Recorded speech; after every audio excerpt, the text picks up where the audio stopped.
क्योंकि किसी को नहीं मानते हैं इसलिए वो सबकी बुराई कर सकते हैं। भाई हमसे बड़ा धार्मिक तो कोई हो ही नहीं सकता। हम तो पेड़ को भी पूजते हैं, नदी को भी पूजते हैं, हम चांद को भी पूजते हैं, सितारों को भी पूजते हैं, हम सूरज को भी पूजते हैं।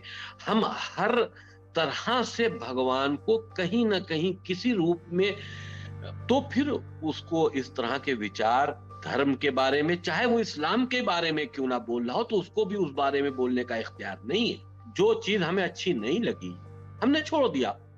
अब फिर हम उसमें उस पर लेकर डिस्कशन क्या करें? ठीक है, हम नहीं मानते, हमने अपने विचारों से पूरी दुनिया को बता दिया कि मैंने क्यों छोड़ा, क्या ऑब्जेक्शनेबल चीजें थी, मैं क्यों नहीं मानता। मैंने पूरी दुनिया को बता दिया, सुप्रीम कोर्ट से लेकर हर तरफ रिट भी की, सब कुछ किया।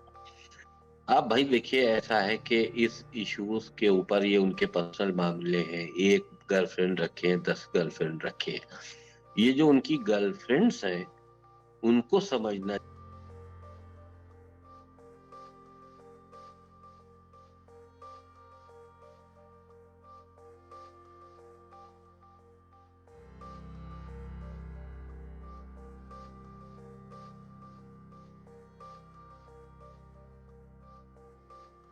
मैं कुछ कहना चाहूंगी, अभी किसने कमेंट करा होंगी, कोई व्यक्ति है वो आके कमेंट कर रहा है कि क्योंकि किसी को नहीं मानते हैं इसलिए वो सबकी बुराई कर सकते हैं।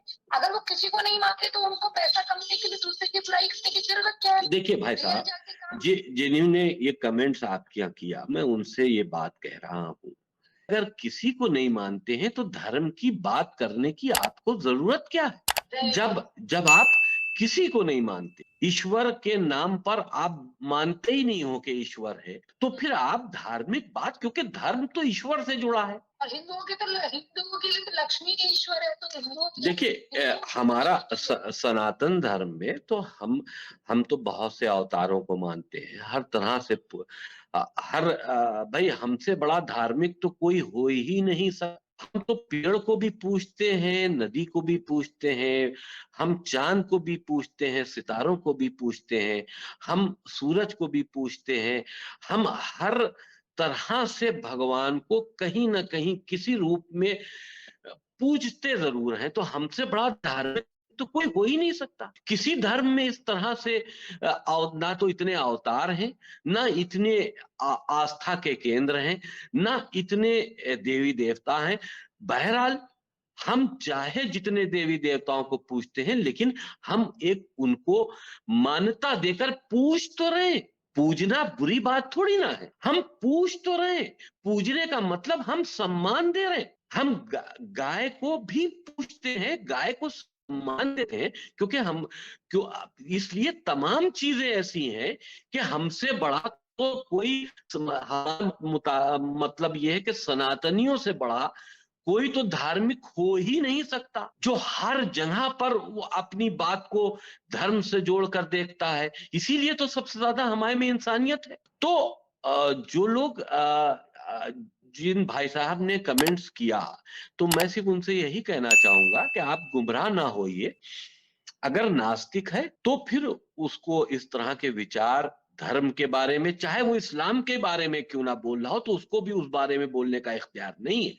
ना इस्लाम के बारे में नहीं है, ना सनातन धर्म के बारे में है।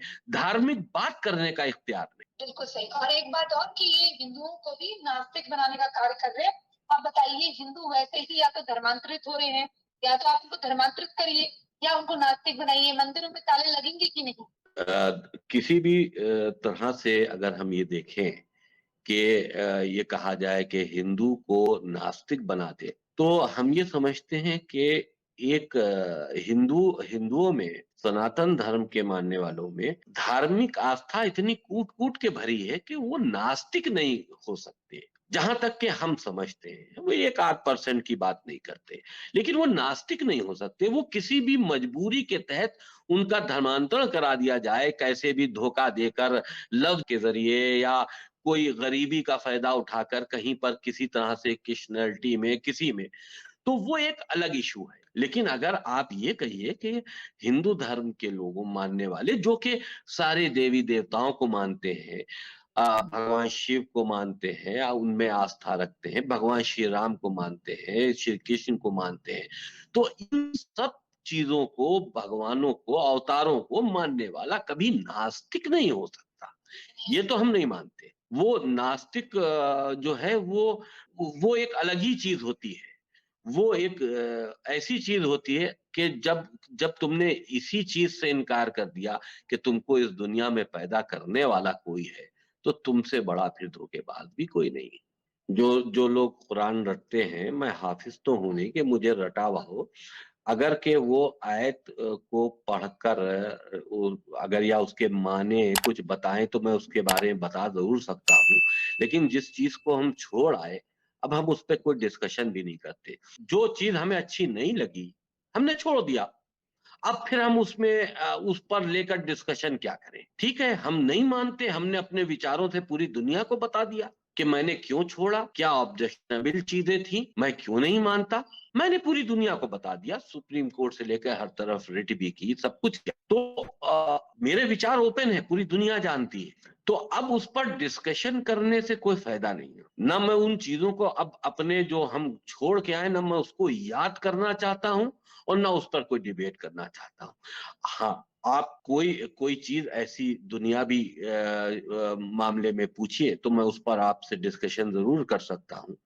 लेकिन इन चीजों पर जिस पर हमें फेथ ही ना हो तो हम उस पर डिस्कशन क्या करें? जी, बिल्कुल। और देखिए, अभी कुछ लोग कह रहे हैं कि जैसे कुछ लोग ये कह रहे हैं कि अभी जो लोग अगर मतलब जो अपने आप को एक्स कह रहे हैं, उनसे हमें अपनी लड़कियों की शादी करा देनी चाहिए। तो ये कैसे ये नया ट्रेंड आ रहा है कि एक तरह से ये नया तरीके का कुछ फसाद तो नहीं है, क्योंकि एकदम से आप किस पे ट्रस्ट कर सकते हैं?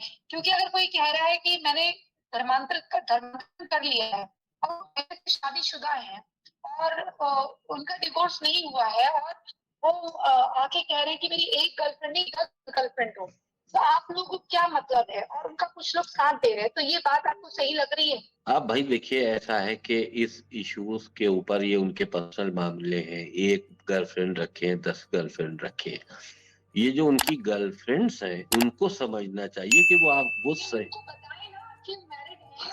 हाँ, तो यही चीजें हैं जहां पर लड़कियां धोखा खाती हैं। यही तो मेरा कहने का मतलब है।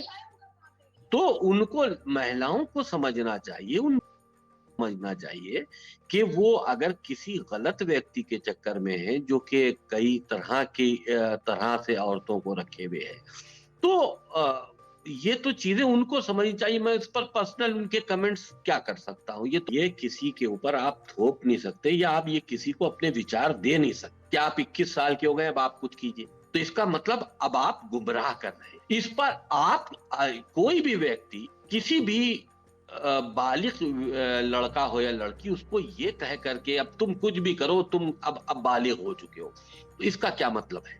ये कहो कि भाई ठीक है, तुम बालिग हो गए हो, संभल कर चलो, दुनिया को समझो, अपने फ्यूचर को देखो, अपने परिवार को देखो। ये तो हो ही समझाने वाली बात।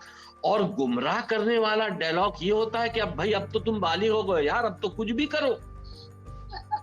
तो ये तो गुमराह करने, ये तो खुद ही लोगों को समझ लेना चाहिए। इस पे हम क्या कमेंट्स करें?